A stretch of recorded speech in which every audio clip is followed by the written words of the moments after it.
예수님을 만나면 이 세상을 바라보는 관점이 바뀌게 됩니다. 그럴 뿐만 아니라 예수님을 만나게 되면 세상을 바라보는 관점뿐만 아니라 자기 자신을 바라보는 시각도 바뀌게 됩니다. 오늘 본문은 바로 바울 사도가 그리스도 예수를 만난 이후에 자신을 어떻게 생각하게 됐는지 그 내용이 나오고 있습니다. 사도 바울은 12절에 이렇게 말하고 있습니다. 우리 12절 말씀 함께 읽겠습니다. 내가 이미 얻었다 함도 아니요 온전히 이루었다 함도 아니라 오직 내가 그리스도 예수께 잡힌 바 된 그것을 잡으려고 달려가노라. 아멘. 어떤 사람들은 이 본문을 잘못 읽는 사람들이 있습니다. 어떤 사람들은 바로 사도 바울이 그가 구원을 지금 받지 못했기 때문에, 예수를 만나지 못했기 때문에 하는 얘기다 하는, 그렇게 말하는 사람들이 있습니다. 그러나 사도 바울의 증언에 의하면 디모데후서나 로마서 말씀에 이런 말씀이 있습니다. 이 말씀에 의하면 사도가 지금 주님을 만나지 못해서 부활의 영광을 경험하지 못해서 하는 얘기가 아닙니다. 디모데후서 1장 12절은 이렇게 말합니다. 이로 말미암아 내가 또 이 고난을 받되 부끄러워하지 아니함은 내가 믿는 자를 내가 알고 또한 내가 의탁한 것을 그날까지 그가 능히 지키실 줄을 확신함이라. 확신한다고 말하고 있어요. 그럴 뿐만 아니라 로마서 8장 38절 39절은 이렇게 말합니다. 함께 읽겠습니다. 내가 확신하노니 사망이나 생명이나 천사들이나 권세자들이나 현재일이나 장래일이나 능력이나 높음이나 깊음이나 다른 어떤 피조물이라도 우리를 우리 주 그리스도 예수 안에 있는 하나님의 사랑에서 끊을 수 없으리라. 아멘. 그렇습니다. 사도 바울은 지금 그리스도 예수의 구원을 확신하지 못해서 이런 얘기하는 것이 아닙니다. 예수의 부활을 경험하지 못해서 하는 얘기가 아닙니다. 또 어떤 사람이 이렇게 말합니다. 그것이 아니라 그가 구원은 확신하지만 죽은 자들이 최종적인 어떤 부활에 이르지 못해서 하는 얘기다라고 말하는 사람들이 있는데, 결국 그리스도 예수의 부활을 그가 경험했기에 이런 확신을 말하는 것입니다. 사도 바울은 지금 죽고 나서 경험하는 그 부활을 이야기하고 있는 것이 아니죠. 바로 오늘 성경에서 오늘 사도가 고백하는 복음으로 말미암아 자신을 바라보는 관점이 달라진 이 고백은 어떤 의미를 가지고 있을까요? 첫 번째로는 회심한 그리스도인의 목표가 무엇인지를 말해줍니다. 오늘 12절의 말씀에 보면은 내가 이미 얻었다 함도 아니요 온전히 이루었다 함도 아니라 오직 내가 그리스도 예수께 잡힌 바 된 그것을 잡으려고 달려간다라고 말하고 있습니다. 회심한 그리스도인의 목표는 특별한 목표에 도달하게 하시기 위함이다. 바울이 이미 붙잡았고 그리스도께서 바울을 붙잡았고 지금도 붙잡고 계신 것은 특별한 목표에 도달하게 하시기 위함이다라는 그런 고백을 하는 것입니다. 그가 이미 예수 그리스도 만났습니다. 확신합니다. 그런데 그것은 완료가 아니라는 얘기예요. 우리가 이렇게 생각할 때가 있거든요. 예수 만나는 것을 너무 강조하다 보면은 그런 생각을 하게 됩니다. 저도 어린 시절에 그랬어요. 오랫동안 예수를 만나지 못한 채로 교회를 다녔기 때문에 예수 만나는 것이 목표가 되어버린 것입니다. 그래서 예수 만나는 거 중요하지요. 그런데 예수를 만나는 것은, 인격적으로 예수를 만나는 것은 신앙의 진정한 성도의 삶의 시작입니다. 그게 끝이 아니에요. 내 예수를 만났으면은 사람으로 하면은 응애하고 태어난 겁니다. 이제 태어났으면 어떻게 해야 되겠습니까? 태어난 아기는 자라가야 합니다. 그러니까 사도 바울이 말하는 게 무엇입니까? 그가 그리스도 예수로 말미암아 태어났습니다. 그러면 태어난 자에게는 하나님의 특별한 계획이 있고 그 태어난 자에게 하나님께서 그를 향한 특별한 계획과 목표가 있는 것입니다. 그러니까 오늘 사도가 말한 것은 회심한 그리스도인의 삶의 목표가 분명히 있다라는 거예요. 이제 완료가 아니라 이제 시작되었다라는 것입니다. 그래서 빌립보서 3장 10절에 어떤 말씀을 하고 있습니까? 그 특별한 목표가 무엇인지를 우리에게 가르쳐줘요. 우리 함께 읽겠습니다. 내가 그리스도와 그 부활의 권능과 그 고난의 참여함을 알고자 하여 그의 죽으심을 본받아. 왜 그리스도인들이 자기를 죽는 삶, 자기 죽이는 삶을 살아가야 돼요? 자기 죽이는 삶을 살아가는 되는 이유는 그리스도와 그 부활의 권능과 그 고난의 참여함을 알고자 하여. 다시 말하면 예수를 아는 것은 자기 죽음의 과정이라는 거죠. 자기를 부인하는 과정을 통하여서만 예수를 알 수 있다는 것입니다. 우리의 신앙생활의 목표는 예수를 더 아는 거예요. 가장 고상한 가치가 되시는, 가장 고상한 지식이 되시는 그리스도 예수를 알아가는 것이 신자의 삶의 목표입니다. 그러니까 우리가 어떠한 우리 가운데서도 사람들에게 인정받는 것이 그렇게 중요한 것이 아니에요. 여러분, 종종 이 장로교회 정치 제도하고 민주주의를 혼동합니다. 그럼 민주주의라는 것은 그것이 성경적인 가치라는 것은 아니에요. 여러분, 그래서 우리가 어떤 생각을 하냐면 민의를 중요시 여긴다고 그러잖아요. 그러면 사람의 뜻이 중요하다고 생각하고, 우리가 민주주의 사회에 살다 보니까 교회도 사람들의 뜻이 반영이 돼야 좋은 교회로 생각하는데, 여러분 성경을 읽어보십시오. 이스라엘 백성들의 뜻이 반영이 되어서 이스라엘 백성들은 가나안에 올라가지 않았습니다. 성경이 누누이 이야기하는 것은 인간들의 뜻을 충분히 반영하여서 그들이 하나님의 뜻에서 벗어났다는 것을 보여줘요. 여러분, 교회가 잘 운영이 되려면 성도들의 민의가 반영되는 교회가 아름다운 교회가 아니에요.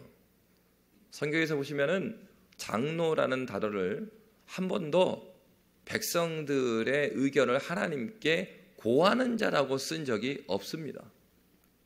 목사, 장로, 감독 이런 단어는 교회 지도자한테 직분자에게 썼는데, 그 단어의 용례는 하나님의 뜻을 백성들에게 가르치고 전하는 역할이지, 백성들의 의견을 하나님께, 하나님 우리의 뜻은 이것이니까 이렇게 해주십시오, 그렇게 할 때마다 이스라엘 백성들은 계속 하나님의 뜻에서 물러나고 나라가 망하고 그런 일이 일어났어요.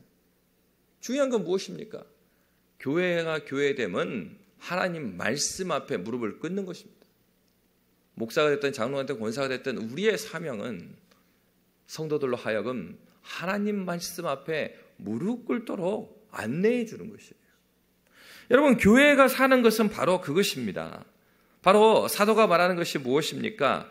회심한 그리스도인들의 유일한 관심사는 다른 것이 아니죠. 표대를 향하여 달려간다고 그랬어요. 표대, 다시 말하면 그리스도와 그 부활의 권능과 고난의 참여함이 무엇인지를 아는 것이 삶의 목표입니다. 그래서요, 행사가 잘 되고 무엇이 잘 되고가 우리의 그게 목표가 아니에요. 많은 우리가 전도 집회도 하고 많은 특별 새벽기도도 하고 그렇게 합니다. 그 하는 이유가 무엇입니까? 예수를 더 알기 위함이죠. 여러분, 이 목표를 우리가 잃어버리면 우리의 하는 많은 일들은 아무것도 아닌 것이 됩니다. 여러분, 성경은 바울 사도는 분명히 우리에게 말하고 있는 것이죠. 그래서 에베소서 3장 18절 19절에도 사도 바울은 이런 말을 하고 있어요. 능히 모든 성도와 함께 지식에 넘치는 그리스도의 사랑을 알고 그 너비와 길이와 높이와 깊이가 어떠함을 깨달아 하나님의 모든 충만하신 것으로 너희에게 충만하게 하시기를 구하노라. 여러분, 사도 바울 같은 사람이 어디 있습니까? 사도 바울은요, 정말로 자기의 영적인 경험도 굉장히 뛰어났던 사람입니다. 그러니까 기독교적인 삶의 방법, 그러니까 어떻게 이렇게 그러면 살겠는가 할 때 첫 번째로는 바울 사도가 그 얘기를 한 거예요. 자기 경험에 의존하여 살지 말라는 것입니다. 사도 바울이 앞에서 말한 것처럼 사도 바울은 얼마나 할 얘기가 많았겠습니까? 그는 회심했을 때부터 특별했어요. 부활하신 예수를 만났습니다. 함께 간 모든 자가 만난 게 아니에요. 다메섹 도상에서 바울만 만난 거예요. 그때 부활하신 예수를 얼마나 특별한 것입니까? 여러분, 부활하신 예수를 직접 만나서 여기 회심한 사람 있습니까? 없어요. 사도 바울은 그럴 뿐만 아니라 환상을 보았습니다. 그럴 뿐만 아니라 그가 어떤 고백을 합니까? 자기가 3층 천에까지 이르렀다. 그러니까 하나님의 보좌 앞에까지 나아갔다 이 얘기를 해요. 여러분, 영적인 경험에 의해서는 사도 바울처럼 자랑할 것이 많은 사람이 없습니다. 그런데 사도 바울은 무슨 얘기를 하고 있는 것이, 신앙생활은 자기 경험에 의존하여서 하시는 것이 아니다. 그래서 고린도후서 12장 5절은 이렇게 말합니다. 우리 고린도후서 12장 5절 함께 읽겠습니다. 내가 이런 사람을 위하여 자랑하겠으나 나를 위하여는 약한 것들 외에 자랑하지 아니하리라. 고린도후서 12장 10절은 이렇게 말합니다. 그러므로 내가 그리스도를 위하여 약한 것들과 능욕과 궁핍과 박해와 곤고를 기뻐하노니 이는 내가 약한 그때에 강함이라. 여러분, 신앙생활 할 때 과거의 경험 때문에 신앙을 망치는 경우가 많습니다. 중요한 것은 여러분, 내 20대 때 라떼가 중요한 게 아니에요. 내가 20대 때 나는 이렇게 했다 저렇게 했다. 아니, 그러니까 물어보는 거예요. 아니, 그래서요. 그래서 지금은 뭐 하고 계십니까? 그래, 지금은 그렇지만 과거에 그랬다고. 여러분, 지금 뜨거워야죠. 젊을 때 안 뜨거운 사람 있습니까? 안 뜨겁고 지금 이 자리에 계속 신앙생활 하는 사람 있어요? 안 뜨겁고 지금까지 이렇게 신앙생활 하는 건요, 엄청난 고난이에요, 여러분. 저희 20년 동안 예수 안 만나고 교회 다녀봤거든요. 여러분, 목사 아들로 살아봤습니까? 사택에서 살아봤어요. 내가 목사가 아닌데 사람들이 다 날 목사로 본단 말이에요. 목사 아들이 그러면 안 되지. 동네 아줌마 교회도 안 다녀요. 근데 동네에서 목사 아들이 그러면 내가 목사예요. 예수를 만나지도 않았는데 동네에서 다 그렇게 말합니다. 교인들도 그렇게 말해요. 목사 아들이면 특별한 믿음이 있다고 생각해. 교인들이 착각하지 마십시오. 전혀 그렇지 않습니다. 여러분, 회심하지 않고 특별한 열심, 뜨거움을 경험하지 않고 신앙생활하는 거, 그거 진짜 곤욕이에요. 그래서 여러분, 주님을 못 만났음에도 불구하고 이 예배 드리는 분들을 위해서 여러분 격려해 주셔야 합니다. 얼마나 힘든지 아십니까? 저 목사가 무슨 말을 하는지 귀에 잘 들어오지도 않는데 앉아있는 게 얼마나 힘든 일이에요. 우리 중에 뜨거웠지 않은 사람은 없어요. 그러나 하나님을 만난 뜨거운 감격과 은혜가 있었기 때문에 우리가 여기 있는 것이에요. 근데 중요한 건 뭐냐? 그것이 과거의 일로만 남아있으면 안 된다는 얘기입니다. 누가 이 얘기한 거예요? 사도 바울입니다. 누구보다도 뜨겁게 살았습니다. 열심히 살았습니다. 그러나 이 사도 바울이 내가 완성했다고 말하지 않아요. 무슨 얘기하고요? 내가 그것을 지금도 잡으려고 달려가고 있다. 사도 바울이 이 정도면 여러분, 우리 어떻게 되겠습니까? 사도 바울이 이런 고백을 했다면 우리는 우리의 신앙생활에 있어서 정말로 깨어 있어 갖고요, 뒷짐지고 앉아 있으려면 안 되죠. 여러분, 신앙이라는 것은 매일매일 새로워지는 것이에요. 그러니까 우리가 생각하듯이 어느 정도 하면 여기까지 도달해가지고, 그러니까 우리 여러분 이런 착각을 많이 하는 경우가 있어요. 장로가 되고 목사가 되면 완료된 것을 생각하는데 전혀 그렇지 않습니다. 장로, 목사, 권사, 집사는 섬기기 위해서 세워진 것이지, 목사, 장로, 집사, 권사라는 직분이 그의 예수 닮은 인격을 보장해 주지 않아요. 주님이 나중에 물으신 것은 목사 조성령이를 찾으시는 게 아니고 조성령이를 찾은다고요. 너 정말 예수 인격 닮았냐? 목사 떼고 너 조성령이가 네가 진짜 나를 닮았냐를 물어보시지. 뭐 우리나라는 재밌죠. 묘비에도 다 목사, 장로 다 붙여놓습니다. 천국에 목사, 장로 데리고 못 가요. 하나님이 물으실 때 네가 예수 닮았냐를 물어봅니다. 목사 할아버지가 돼도 그게 불가능하다고요. 중요한 것은 우리가 주님의 몸된 교회를 섬겨 나가면서 내가 목사로 있든 장로가 있든 권사가 됐든 거기 상관이 없어요. 내가 주님 예수를 닮고 있는가? 내가 현재적으로 은혜 가운데 있는가? 여러분, 한 장로님이 그런 얘기를 하셨어요. 예전에 있던 교회. 장로님의 기도 제목이 뭐였냐고 이제 물어보니까 장로님 그러셔요. 저 목사님 제 기도 제목은 단순합니다. 뭔데요? 제가 꿈꾸는 것은 새벽 기도를 갔다 와서 집에 와가지고 따뜻한 커피를 딱 내려갖고 이 햇빛이 들어오는 거실에서 이 흔들 의자에서 커피를 앉아놓고 내려놓고 흔들 의자에 앉아가지고 성경책을 보다가 그러다가 죽는 것입니다. 저는 기도 제목 말해줄게 왜 죽는 얘기하세요? 목사님, 제 소원이 제가 하나님 묵상하고 가장 은혜로울 때 그때 데려가시는 게 제 소원이에요. 여러분, 우리의 신앙은 현재적이에요. 어떤 사람이 있습니까? 과거에 매여서 사는 사람이 있어요. 한번 들어봐. 내가 예전에 어떻게 했는지 들어봐. 이 교회가 어떻게 있었는 줄 알아? 내가 말이요. 아무 소용 없습니다. 현재적으로 내가 하나님 앞에 있는 거야. 또 반대도 그래요. 반대도. 자신의 과거에 얽매여가지고 과거의 아픔과 과거의 슬픔 때문에 제가 새벽 기도에 우리 창세기 말씀 보는데 야곱이 그랬단 말이에요. 야곱이 과거에 있었던 자녀들의 그런 불신앙들, 자녀들이 나쁜 일들 많이 향했잖아요. 그 야곱이 그러니까 과거에 얽매여 갖고 그 과거의 눈으로 아들들을 바라봐요. 이런 사람이 있어요. 과거의 잘못된 신앙의 아픔, 그것이 그리스도의 십자가보다 더 크다고 생각하는 거예요. 그 누가 주는 마음입니까? 사단이 속이는 거예요. 목사님, 다 말 못할 그런 엄청난 아픔이 나에게 있습니다. 여러분, 그것조차도 그리스도 예수의 십자가 앞에서는 교만인 것입니다. 왜요? 예수의 십자가의 능력이, 부활의 권능이 그 아픔을 이겨내지 못하겠어요? 궁극적으로 그건 믿음의 문제입니다. 하나님 앞에서 싸워나가야 돼요. 주님, 나에게 이런 아픔이 있습니다. 그럼 여러분, 그게 극복이 안 된다면 왜 극복이 안 되겠습니까? 십자가의 권능이 더 약해서 그런 건가요? 부활의 권능이 더 약해서 그런 건가요? 그러면 내가 더 은혜를 받아야죠. 과거의 어떠한 경험 때문에 더 이상 못하겠습니다가 아니라, 하나님, 나에게 깨지 못하는 과거의 아픔이 있습니다. 그러나 주님, 말씀에서 그 부활의 권능의 높이와 넓이와 그 깊이가 무한하다면서요. 지금 내가 극복되지 않습니다. 그럼 나에게 은혜 주십시오. 오히려 그것 때문에, 그 아픔 때문에 오늘의 현재적인 나의 삶에 하나님을 향한 갈망이 더 뜨거워져. 여러분, 신자의 삶은 이렇게 살아가야 되는 것이죠. 바울이 말하고 있는 것이 그것입니다. 신자는 자기 경험에 의존하여 살지 않습니다. 그럼 어떻게 살아갑니까? 그리스도인은 현재적인 하나님께서 부르신 그 자리에서 삶의 열심을 향해 살아가요.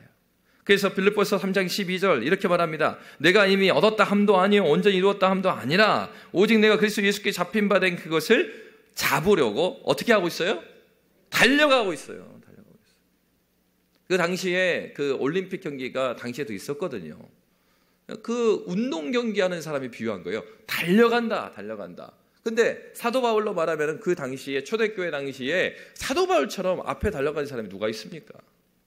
사도 바울은 그 당시에 많은 성도들과 저 앞에 달려가고 있단 말이에요. 근데 저 앞에 거의 생각이 1등이라고 생각되는 사람이에요. 근데 그 사람이 무슨 얘기하고 있어요? 그것을 잡으려고 부활의 권능과 고난의 참여함이 무엇인지 알기 위해서 지금도 달려간다 이거예요. 맨 앞에 있는 사람이 하는 얘기가. 여러분, 이것이 그리스도인의 삶입니다. 그러면 여러분, 우리가 이러한 목표에 어떻게 도달할 수 있겠습니까? 첫 번째로 오늘 본문은 이렇게 말하고 있습니다. 내가 이미 얻었다 함도 아니요 온전히 이루었다 함도 아니라 오직 내가 그리스도 예수께 잡힌 바 된 것을 잡으려고 달려가노라. 첫 번째로는 아직 내가 잡은 줄로 여기지 아니하다. 내가 잡은 사람이라고 생각지 않는다. 자기를 검토하는 것입니다. 어떠한 사람이 있습니까? 근거 없는 자신감이 있는 사람. 젊은 사람들이 근자감 그러죠. 그래서 그러는 거죠. 이제 한 목사님과 사모님이 대화를 했다고 합니다. 그래서 사모님이 그러는 거예요. 목사님한테. 여보, 당신도 이제 좀 화장을 해야 될 것 같아. 그래서 좀 화장을 하고 그래야지. 당신 그 나이도 들고 그래갖고 이 티 좀 이렇게 가리고 그리고 좀 예뻐 보이지 않을까? 그러니까 목사님이 하는 얘기가 뭔 소리냐? 이 말이야, 하나님께서 만드신 이 얼굴이 얼마나 예쁜데 나한테 화장을 하라고 그러냐, 남자한테. 그러니까 사모님이 이제 화가 나갖고 하는 얘기. 여보, 내가 사실은 말이야, 당신 예뻐 보이라고 그렇게 말했지만 그 때문이 아니고 화면에 나오는 당신 얼굴을 못 봐주겠어. 설교 듣기가 너무 힘들어. 그러니까 성도를 사랑하면 화장을 좀 해. 그 목사님이 그때야 이제 조금씩 화장을 했대요. 뭐 남자가 화장하냐 그랬다가 이게 뭡니까? 자기가 자신을 보이는 거 어려워요. 그래서 근거 없는 자신감을 막 갖고 있어요. 여러분, 신앙생활 할 때도 마찬가지입니다. 신앙생활 할 때도 자신에게 대해서 아주 자신감이 있는 분들이 있어요. 근데 여러분, 예수를 만난 사람들은요, 이 바울 사도와 같이 자신의 신앙에 대해서 자신을 하지 않습니다. 이것은 내가 예수를 만난 것을 의심한다는 게 아니에요. 내가 예수 만난 그 경험은 아주 확실합니다. 내가 예수 믿는 것은 확실해요. 그런데 내 신앙의 목표, 도달하는 그 선이 하나님 무한하시기 때문에 이 정도면 됐다에 멈추지 않는다는 거죠. 중요한 것은 여러분, 우리가 우리 신앙생활을 옆에 있는 사람하고 그리고 다른 사람하고 비교해서는 안 돼요. 그건 뭐죠? 그거는 상대평가예요. 상대평가 아무리 잘하면 뭐합니까? 그런 얘기 예전에 많이 했어요. 중고등학교 다니고 막 그럴 때. 애들이 막 1등 했고 뭐 했다고 막 그래요. 그런데 선생님이 예를 들어서 해주는 거예요. 야, 니들 니들끼리 시험 봐갖고 1등하고 뭐하고 해갖고 좋아하지 마라. 그래 봐야 우리 학교가 몇 등의 학교다. 막 이렇게. 아무리 잘해도 그 학교가 전국에서 밑에서부터 몇 등인 학교면은 최고 잘해봐야 밑에서부터 몇 등인 거예요. 여러분, 이 상대적인 평가라는 거는 의미가 없습니다. 그러니까 저 사람보다 내가 좀 잘하고요, 우리 중에 조금 신앙생활 열심히 한다, 그거 아무 의미가 없다고요. 중요한 것은 변하지 않는 기준이 있어야 돼요. 그건 어떤 기준입니까? 하나님께서 주신, 우리를 온전하도록 주신 그 율법, 하나님 말씀, 하나님 말씀의 기준에 나를 비춰봐야지 다른 사람들이 뭐 했고 저 했고 그거 비교할 거 없어요. 이런 얘기 하거든요. 다른 교회는 안 하지 않습니까? 누가 그러더라고요. 우리나라 기업이 글로벌에서 탑을 못 찍는 이유가 그거래요. 그걸 물어보는 거예요. 아주 창의적인 것을 건의를 하면 임원회의에서 그러는 거예요. 야, 일본은 그거 한다 하디? 미국은 한대? 아니, 제일 잘하려는 생각을 해야 되는데 잘하는 기업 밑에를 따라가려고 하는 거예요, 자꾸. 그러니까 치고 못 나가는 거예요. 많은 창의적인 젊은 사람들이 아이디어를 내는데 임원회의 가갖고 다 백시켜. 나중에 몇 년 지나가지고 왜 이 의견을 안 냈냐고 막 화를 낸대요. 자기들이 취소시켜놓고. 여러분, 그렇습니다. 신앙에 있어서도 우리가 비교할 것은요, 옆에 교회, 옆에 있는 사람 누구가 아니에요. 주님의 말씀 앞에서 우리가 누구이냐를 봐야 되는 거죠. 내가 하나님을 아는 지식이 풍성한가? 주님을 더욱더 알아가고 있는가? 내 신앙은 날로 새로워지는가? 하나님께서 살아가는 기쁨이 나에게 지금도 여전히 있는가? 나의 신앙의 뼈대는, 기독교적인 그 세계관은 갖추어져 있는가? 여러분, 주님을 아는 데는 끝이 없습니다. 자유케 하는 온전한 율법의 거울 앞에서 솔직하고 정직하게 자기 자신을 대면하셔야 합니다. 여러분, 신앙생활에 있어서 정직한 영을 새롭게 하신다고 그랬어요. 하나님 앞에서 정직하게 내 모습을 말씀 앞에서 보실 수 있어야 합니다. 이 과정이 없으면 신앙은 안 자라요. 백날 말씀을 들어봐도, 그리고 설교 시간에 깨어 있고요, 설교를 듣는다고 해서 신앙이 자라는 게 아닙니다. 내 영혼이 죄가요, 내 영혼이 하나님 앞에서 대면하지 못하도록 많은 장애물들을 둬요. 그래서 어떻게 합니까? 말씀을 직면하게 하는 게 아니라 말씀을 조금씩 회피하게 해요. 그게 죄의 본성이에요. 그러니까 우리가 왜 새벽 기도를 하고 또 큐티를 하고 하나님과의 교제 시간을 왜 가져야 돼요? 이 시간 때문에 그러는 거예요. 하나님 앞에서 내가 정말 아무것도, 그러니까 목사 떼고 장로 떼고, 그리고 뭐 사람들의 보이죠, 그거 다 떼고 하나님 앞에서 인간 홍길동이로 하나님 앞에 서야 된다고요. 그래서 하나님께서 말씀에서 꾸짖는 거는, 주님, 제가 죄인입니다, 회개하고, 결단하지 못한 것은, 하나님, 다시 한번 내가 결단해서 살아가겠습니다. 그러니까 하나님 앞에 직면하는 시간을 가져야 돼요. 그 예배 시간이 그래야 돼요. 그러니까 이 시간이 누구 목사 말 듣고 그런 자리가 아니라고요. 하나님께서 나에게 말씀하신다라고 들으셔야 합니다. 그러니까 이런 경우 있죠. 이제 강단교류가 시작됐으니까, 이번 주 수요일은 꼭 와봐야 돼. 저 통화쪽 교회 목사 모신대. 여러분, 그러면 안 돼요. 많이 나오셔야 되는데 나오지 말라는 얘기가 아니라 누가 서 있든 이 강단에 내가 하나님 앞에서 직면하여서 하나님 앞에 내가 진짜 하나님 앞에 벌거벗은 채로 하나님 앞에 서 있다. 그런 과정을 거치지 않으면 우리는 하나님 앞에 결코 자랄 수가 없는 거죠. 여러분 어때요? 옛날에 유행가 중에 거울도 안 보는 여자 뭐 이런 거 있었죠. 거울 봐야 된다고요. 거울을 보고 화장을 해야 되는데 거울도 안 보니까 화장 안 하는 거예요. 거울 되시는 하나님 말씀에 비춰서 내가 누구인지를 봐야죠. 그리고 하나님 말씀 앞에서 하나님 이런 부분이 있군요. 그럼 거기에다가 분도 바르고 하나님 여기가 부족했군요. 그러면 약도 바르고 그렇습니다. 첫째로 우리가 기억해야 될 것은 그리스도의 부활의 권능과 그 고난의 참여함을 알기 위해서는 자기 점검, 자기 검토를 할 줄 알아야 돼요. 주의 깊게 자신을 살펴야 합니다. 두 번째로는 오늘 본문은 어떻게 말하고 있습니까? 13절의 말씀입니다. 우리 13절 말씀 함께 읽도록 하겠습니다. 형제들아 나는 아직 내가 잡은 줄로 여기지 아니하고 오직 한 일, 즉 뒤에 있는 것은 잊어버리고 앞에 있는 것을 잡으려고. 아멘. 사도가 말한 것은 두 번째는 집중하라는 거예요. 오직 한 일. 사도가 말할 수 있는 게 많은 것이 있어요. 그런데 사도가 강조하는 건 무엇입니까? 딱 하나 얘기해요. 딱 하나에 집중해라. 그래서 뭐 잊어버리라고요? 뒤에 있는 것 잊어버리라고요. 과거에 얽매여서 살지 말라는 얘기입니다. 여러분 육상선수 당시에 이제 잡으려고 달려가느라 그런다 그랬잖아요. 그 달리기 선수들 당시에도 육상이 있었으니까 달리기 선수들이 중요한 것은요 앞만 보고 막 달려가는 것입니다. 앞만 보고 달려가야 돼요. 그런데 육상 선수가 100m 육상 선수가요 막 달려갈 때 이렇게 하면은 이 바로 뒤에 그러니까 육상 선수들 보면은 경승선을 딱 지나갈 때 보면은 진짜 몇 초 사이로 1, 2등이 가려지거든요. 그래서 어떻습니까? 육상 선수들이 이렇다는 거예요. 막 달리면 결승선을 끊을 때 손이나 발이 먼저 들어오는 건 의미가 없답니다. 가슴이 먼저 들어와야 된대요. 그래서 잘 봐보세요. 그러면 육상 선수들이 마지막에 막 갈 때 아주 비슷하게 달려가면요, 이 육상 선수들이 가슴을 이렇게 내밀고 들어오는 경우가 많아요. 그냥 몸이 들어와야 되니까. 그러니까 이런 경우에 어떻게 했어요? 진짜 0.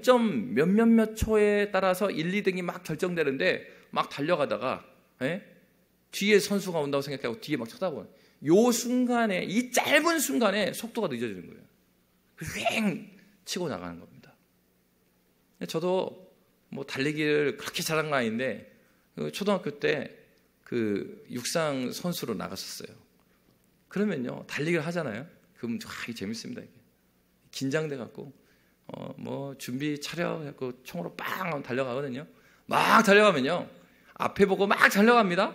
근데요 바로 옆에 따라오는 그 친구들 있죠. 그 숨소리도 들립니다. 이게. 그러면 숨소리가 들리면 막 마음이 급해져요. 쫓아오는 놈이 더 마음이 편합니다. 앞에 가는데 뒤에 막 근데 그때 철칙이 있어요. 그때 이 고개 돌리면 안 돼. 고개 돌리는 순간 옆에 있는 애가 탁 치고 나가요. 신앙생활은 그렇죠. 여러분 우리 시간을 과거로 돌릴 수 있어요? 그거 불가능합니다. 지나가 버린 건 지나간 거예요. 그거는 내 손에 맡겨져 있지 않아요. 하나님의 손에 맡겨져 있어요. 그러니까 내가 잘한 것도 못한 것도 지나가 버린 거예요. 그거 하나님께 맡겨드리는 거거든요.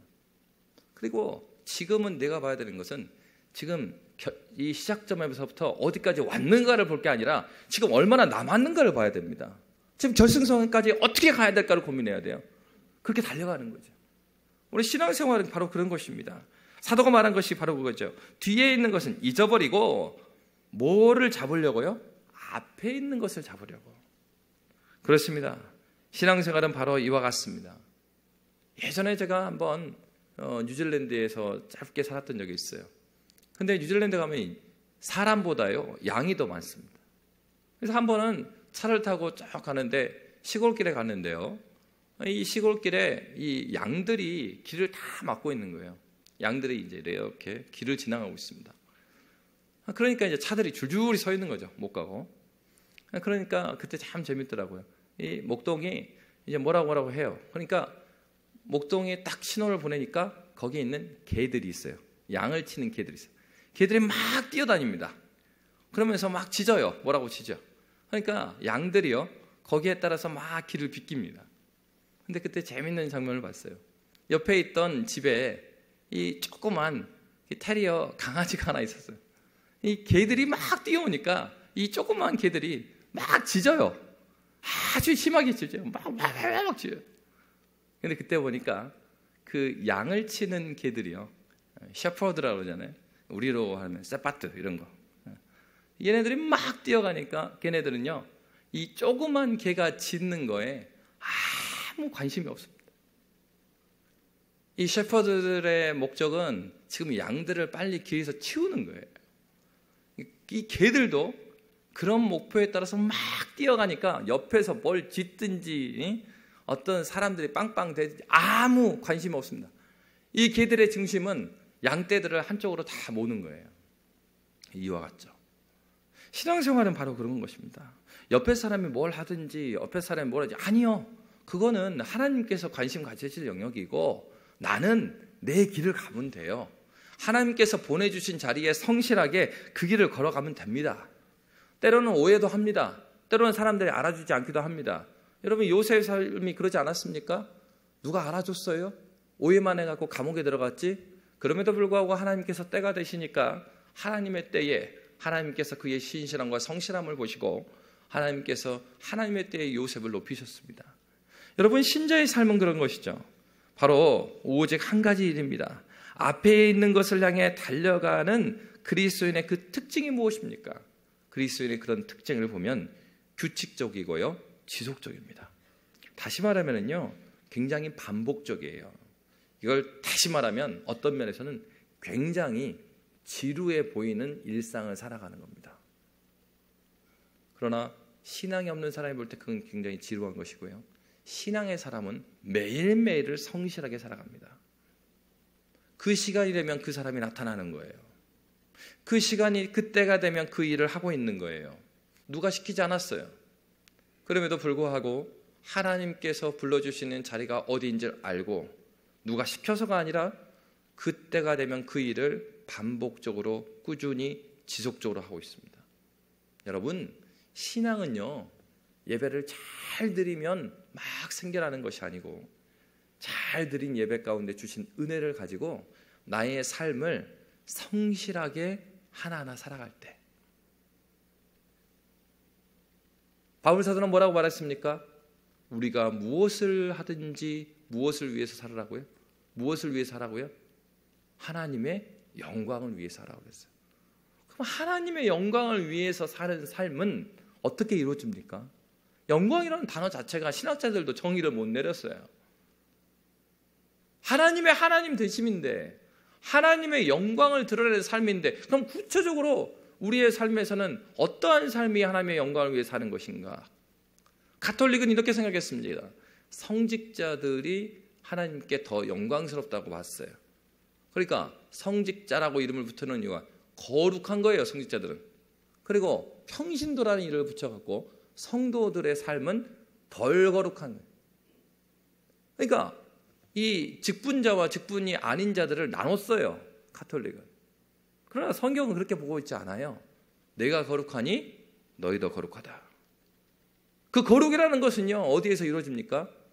하나님의 그 커다란 하나님의 영광이라고 하는 그 커다란 원대한 목표는 우리의 개별적인 소명의 자리에서 이루어지는 것이에요.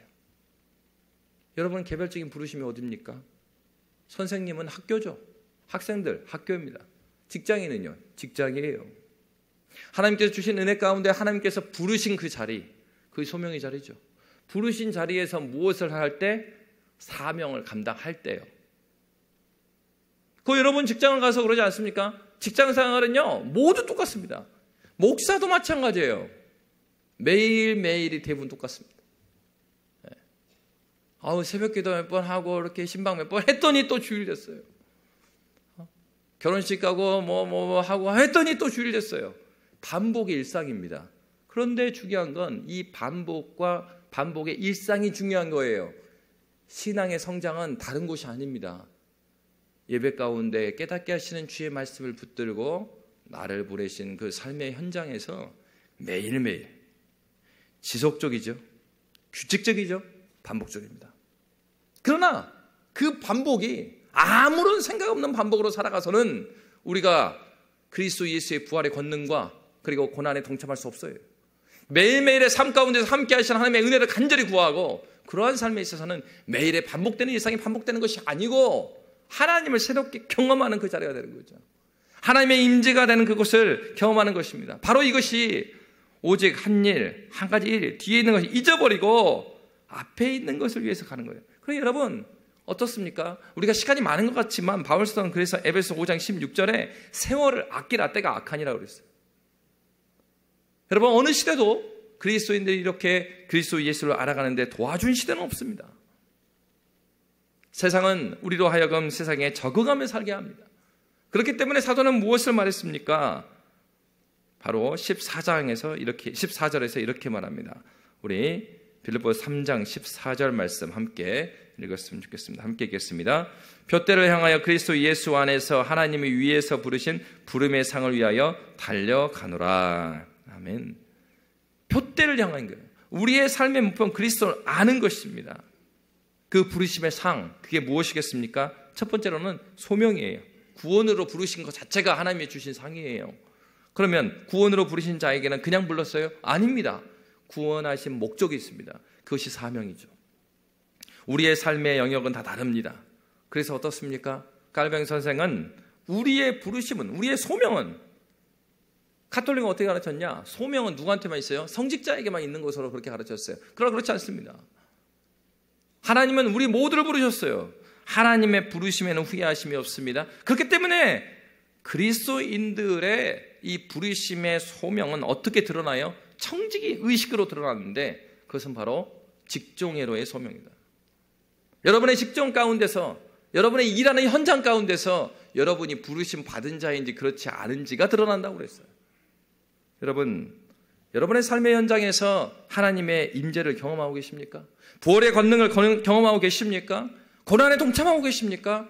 바로 그 과정을 통하여서 우리는 예수를 더욱더 알아가고 닮아갈 수 있습니다.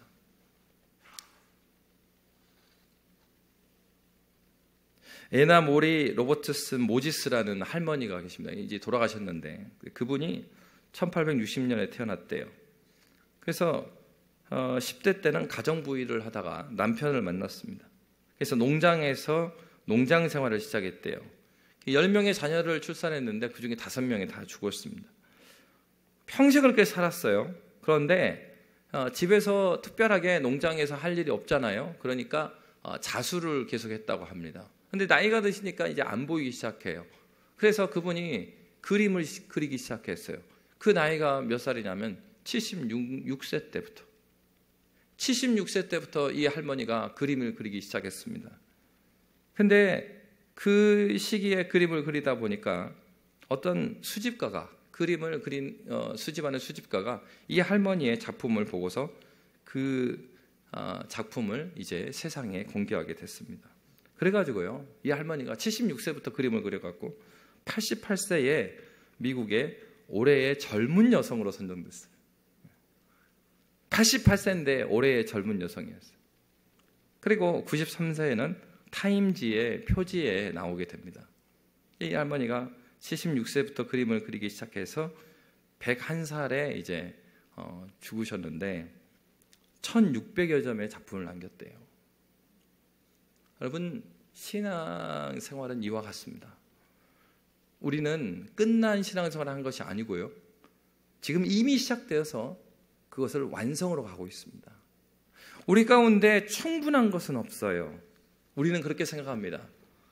난 배울 만큼 배웠고 들을 만큼 들었어 라고 생각합니다. 내 중심으로 보면 할 만큼 했다 이렇게 말해요. 그런데 하나님 중심으로 보면 아직도 멀었어 이렇게 말해요. 여러분, 우리 옆에 있는 분들하고 한번 인사 나누십시다. 한 분은 이렇게 물어보세요. 할 만큼 하셨습니까? 이렇게 물어보시고, 답을 하실 때는 아니요, 아직 멀었어 이렇게 답을 하시면 되겠습니다. 아직 멀었지만 우리 주님은 그 아직 멀었다고 하는 고백과 함께 하시는 하나님이십니다. 주님께서 저와 여러분과 함께 걷는 그 은혜를 경험하는 주님의 복된 교회 되시기를 주의 이름으로 축복합니다. 살아계신